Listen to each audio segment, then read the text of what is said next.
Good afternoon. Back here today at Nini's Nest, ready to read you another story about Arthur. Today's story is titled Arthur's Tooth, and it's by the same author, Mark Brown. He wrote a whole series of Arthur's adventures. So you know the character if you heard the last story, and you will also recognize some of the characters, and there might be some new ones. And this story is obviously going to be about Arthur's tooth, the one possibly that he's pointing at, his front tooth. If you've ever had a tooth pulled by a friend or the dentist or anyone, you know that our baby teeth fall out when we're in school, sometimes even in the cafeteria when I was teaching school. Someone would lose a tooth.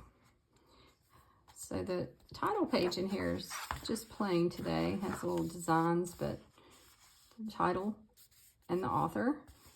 And then we turn right to the beginning of the story. We know a story has a beginning, a place it starts. And we get to learn where Arthur is,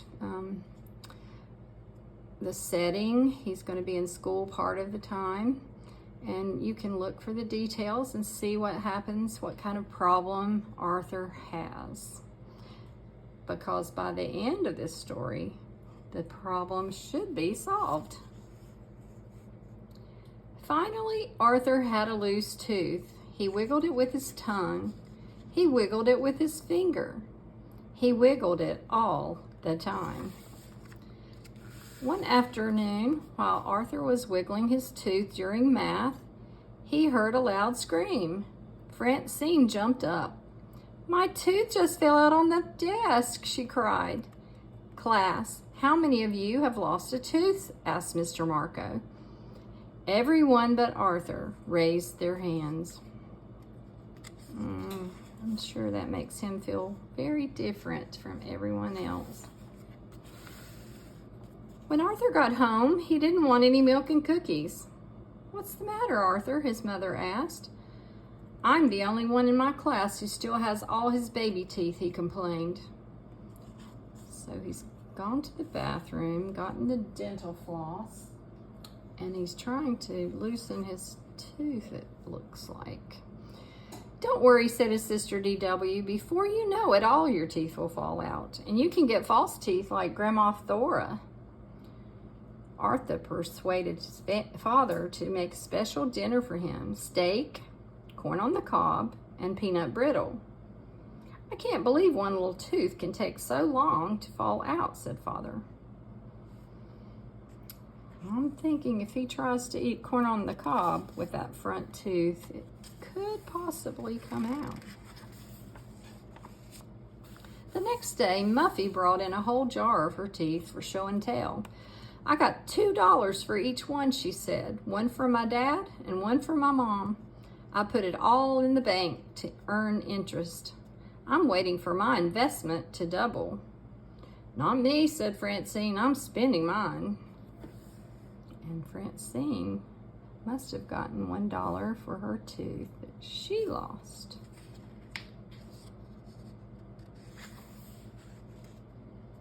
Later, the class saw a movie called Nasty Mr. Tooth Decay.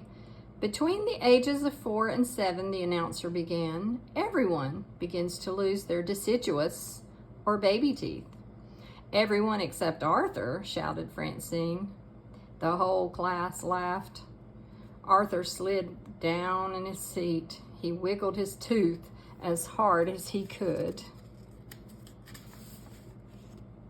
In the cafeteria, Francine practiced new tricks. "Look," she said, "I can keep my teeth closed and still drink water through a straw.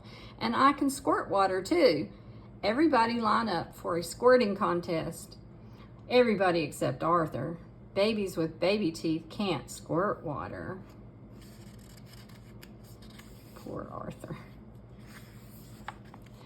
By the next day, Arthur was convinced his loose tooth would never fall out. His friends tried to help.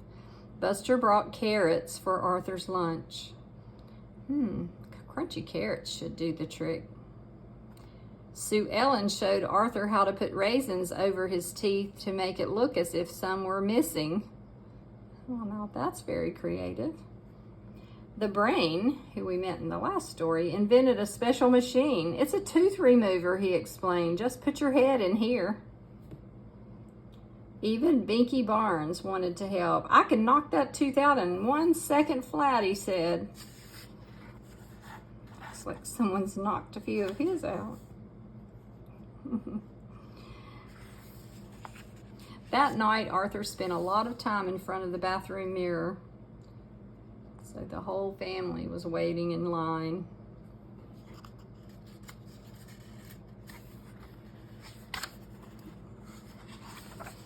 He got up very early the next morning to wiggle his tooth again. See how much looser it is, he told his parents. That's it, said his mother. You need professional help. You're going to the dentist today.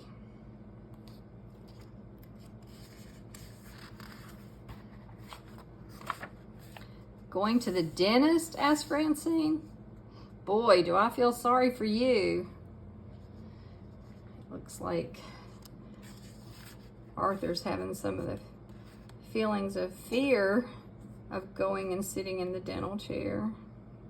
He's seeing these tools that look really scary, but they're not that bad. There were other patients waiting to see Dr. Sozio. Sorry, said the nurse, we're running late. Have a seat. Arthur, you were smart to bring a book, said Mother. Look what he's reading. And look at the shark's teeth. A lot of kids at this dentist. Finally, it was Arthur's turn. I wish all my patients were as good at waiting as you are, said Dr. Sozio. How old are you now, Arthur? 7, said Arthur, and I still have all my baby teeth. I was 8 before I lost my first tooth, said Dr. Sozio. Everyone is different. Really, said Arthur. Dr. Sozio examined Arthur's loose tooth. This one should fall out very soon, he said. Just wait. Wonder if that's a good news for Arthur, that he has to wait. Maybe he's reassured by the dentist giving him this information. He looks like a nice dentist. Arthur got back to school just in time for recess. Still have all your baby teeth? Francine asked. Then you can't be in the game. I'm the tooth fairy. Only people who have lost teeth can play. If you're the tooth fairy, said Arthur, I think I'll keep all my teeth. I can wait. He started over to the softball game. Whoever I touch, said Francine, loses a tooth.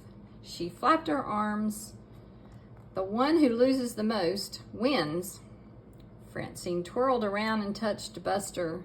She twirled faster and touched Sue Ellen.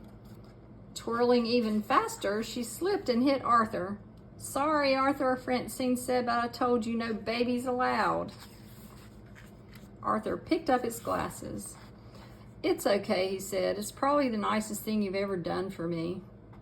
What do you mean? Asked Francine.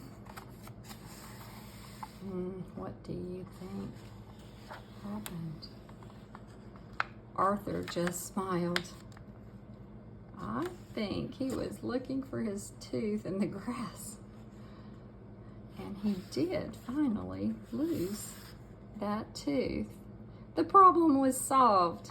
And this is another happy ending. With all his friends are happy with him. Thank you for joining me today for another story about Arthur. I had said I was going to share some stories that my grandchildren and I wrote together, but I could not find them. So as soon as I do, I will share them. But today you could try again to write a story of your own with a beginning, middle, and end. The beginning just gets started. You introduce the characters, then you have a problem. One of the characters could have a problem like Arthur with his tooth. And then you solve that problem at the end. Draw some pictures with it. You could become an illustrator too. I hope you enjoyed this story on Friday, and I will be back on Monday. Please subscribe if you haven't already so you don't miss a single story. Happy weekend.